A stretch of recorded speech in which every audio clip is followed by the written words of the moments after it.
দর্শক, ট্রেন দুর্ঘটনার আরও খবর নিয়ে গাজীপুর থেকে এই মুহূর্তে আমাদের সঙ্গে যুক্ত হচ্ছেন সহকর্মী রহিম রুমন এবং একই সাথে ইকবাল সরকার। প্রথমেই আমরা চলে যাব রুমনের কাছে।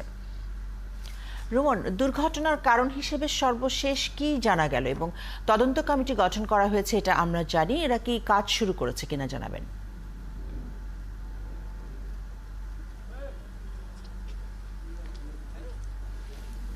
ফারজানা, তদন্ত কমিটিগুলো আসলে সাধারণত আমরা তো এরকম ঘটনার পরপরই এই ধরনের পদক্ষেপ কিন্তু নিতে দেখি, কিন্তু এখন পর্যন্ত আপনি যেমনটি জানছিলেন যে কিছুক্ষণ আগে গেল দীর্ঘ ৩ ঘন্টা পরে কিন্তু যেই একটি লাইন দিয়ে কিন্তু ট্রেন চলাচল শুরু হয়েছে, কিছুক্ষণ আগে একটি ট্রেন আমরা যেতে দেখেছি।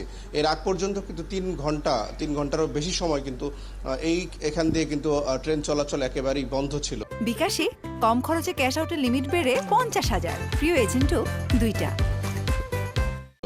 ফারজানা, আপনি যেমনটি বলছিলেন যে দুর্ঘটনাটি ঘটেছে, এই দুর্ঘটনার কারণে কিন্তু আমরা দেখছি বেশ কয়েকটি বগি মারাত্মকভাবে ক্ষতিগ্রস্ত হয়েছে। এখন পর্যন্ত আমরা প্রশাসনের এই তদন্ত কমিটি যে করা হয়েছে সেই তদন্ত কমিটির সাথে কথা বলতে পারিনি, তবে নিশ্চয়ই তারা কাজ শুরু করেছেন। আমরা তার আগে যদি একটু সুযোগ পাই, আমরা আপনাকে একটু জানাতে চাই যে আমরা এখানকার স্থানীয় একজন গণমাধ্যম কর্মীর সাথে কথা বলতে চাই, তার কাছে যদি বিস্তারিত শুনতে চাই, যদি বর্তমানে জাহাঙ্গীর আলম এই মুহূর্তে কি পরিস্থিতি আছে। তদন্ত কমিটি করা হয়েছে আমরা শুনেছি, সেই তদন্ত কমিটির অগ্রগতি আপনার স্থানীয় সাংবাদিকরা কি তথ্য পেয়েছেন এখন? জি, গাজীপুর জেলা প্রশাসকের সাথে আমাদের কথা হয়েছে। তিনি যেমনটি জানিয়েছেন যে জেলা সার্বিক যিনি জেলা রয়েছেন তিনি তাকে প্রধান করে 3 সদস্যের একটি তদন্ত কমিটি গঠন করা হয়েছে এবং সেই তদন্ত কমিটি 2 দিনের মধ্যে প্রতিবেদন দেবে আসলে কেন এই যে ট্রেনটি টাঙ্গাইল কমিউটার যে ট্রেন, সেই ট্রেনটি কেন আজকে বন্ধের দিনও আসলো সেই বিষয়ে তদন্ত করবে এবং খতিয়ে দেখবেন তারা যে আসলে কেন এই ট্রেনটি আসলো। এবং এমনিতে প্রাথমিকভাবে কি মনে হয় কেন এই দুর্ঘটনাটি ঘটলো? আমরা কিছুদিন আগেও একবার দেখেছি গাজীপুরে রেল দুর্ঘটনা। এই দুর্ঘটনার কারণ বলে আপনারা কি আসলে মনে করছেন? আসলে সংশ্লিষ্ট কর্মকর্তাদের সাথেও কথা বলেছি, তারা আসলে এই জিনিসটা পরিষ্কার করে বলেনি যে আসলে কেন এই দুর্ঘটনাটা ঘটেছে এবং কেন এই 2টা ট্রেন মুখোমুখি সংঘর্ষ হয়েছে। আপনারা জানেন যে এই যে টাঙ্গাইল কমিউটার যে ট্রেনটি রয়েছে সেই ট্রেনটি কিন্তু যাত্রীবাহী ট্রেন। এই ট্রেনে কিন্তু কোনো যাত্রী ছিল না এবং প্রত্যেকটি দরজায় কিন্তু আমরা বন্ধ দেখেছি। এই যাত্রী। ধন্যবাদ ফারজানা, আপনি শুনছিলেন একজন গণমাধ্যম কর্মীকে কিন্তু আমরা শুনছিলাম, তিনি বলছিলেন যে আজকে যে বন্ধের দিন নিয়ম অনুযায়ী কিন্তু আজকের এই ট্রেনটি চলার কথা না, তারপরও এখানে কিন্তু দাঁড়িয়েছিল, সেটি কিন্তু যাত্রীবিহীন এই ট্রেনটি দাঁড়িয়েছিল। যে দুর্ঘটনা হয়েছে প্রাথমিকভাবে যতটুকু জানা যাচ্ছে সেটা হলো যে ভুল সিগন্যালের কারণেই এই যে দুর্ঘটনা সেটি ঘটেছে। তারপরেও তদন্ত কমিটির প্রতিবেদনের পরে সেটি আসলে একেবারে নিশ্চিতভাবে বলা যাবে, স্পষ্টভাবে জানা যাবে। রুমন, আপনি থাকুন আমাদের সাথে। আমাদের আরেকজন সহকর্মী আছেন ইকবাল আহমেদ সরকার, আমরা একটু ইকবালের কাছে যাচ্ছি। ইকবাল, ট্রেনের ধাক্কায় ফুটো হয়ে গেছে জ্বালানি তেলবাহী কয়েকটি ওয়াগন এবং এতে আগুন লাগার কোনো শঙ্কা দেখা দিয়েছে কিনা, আপনি কি দেখতে পাচ্ছেন? ফারজানা, আপনি জানেন যে অনেক ধরনের সতর্কতা রয়েছে। সতর্কতা বলতে এই মুহূর্তে যে তেলের ওয়াগনগুলো রয়েছে সেটাকে ঘিরে রেখেছে আইন শৃঙ্খলা বাহিনীর সদস্যরা, যেখানে কিনা police, RAB, metropolitan police, railway police সবাই ঘিরে রেখেছে। এক ধরনের তারা ঘিরে রেখেছে। এখনো পর্যন্ত কিন্তু তেল যে জ্বালানি রয়েছে সেগুলি অপসারণ করার বা সরিয়ে নেওয়ার জন্য কোনো উদ্যোগ নেওয়া হয়নি। আপনারা দেখছেন যে এই জায়গাটিকে এক ধরনের ঘিরে রেখেছে।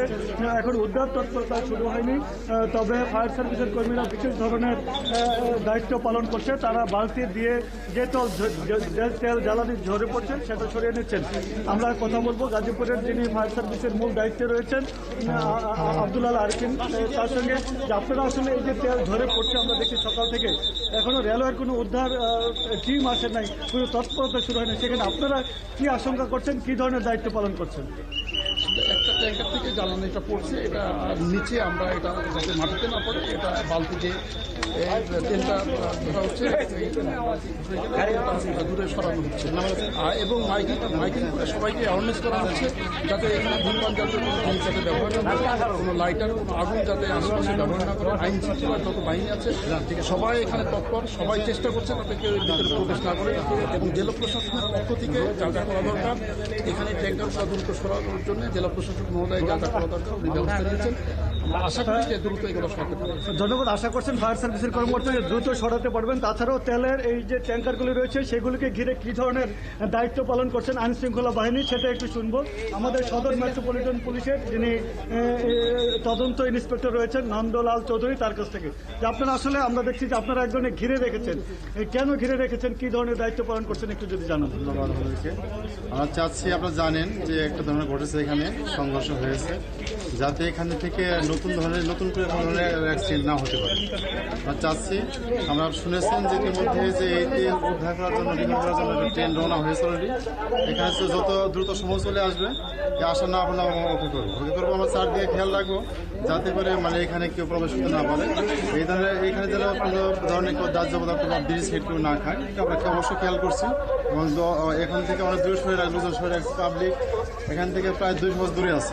ধন্যবাদ। আপনি ফারজানা দেখছিলেন, শুনছিলেন, আমরা দেখেছি এরই মধ্যে রিলিফ ট্রেন এসে উদ্ধার তৎপরতা শুরু করেছে। অর্থাৎ এই যে ওয়াগান, তেলের ওয়াগান, সেগুলি পিছন থেকে যেগুলি ছিল, যেগুলি লাইনচ্যুত হয়নি সেগুলি সরিয়ে নেওয়া হচ্ছে। লাইনচ্যুত অবস্থায় দুটি রয়েছে আর একটাতে থেকে জ্বালানি নিঃসরণ হচ্ছে, অর্থাৎ ঝরে পড়ছে। আর যে পিছনের যে ওয়াগানগুলি ছিল এর মধ্যে কয়েকটা সরিয়ে নেওয়া হয়েছে। আর ট্রেন চলাচলও একটা লাইনে স্বাভাবিক রয়েছে, যেহেতু দুটা লাইন রয়েছে। দুটো লাইনের মধ্যে একটি লাইনে ট্রেন পড়ে থাকলেও পিছন থেকে বগি সরিয়ে। ইকবাল, আপনাকে ধন্যবাদ আমাদের সঙ্গে যুক্ত হওয়ার জন্য।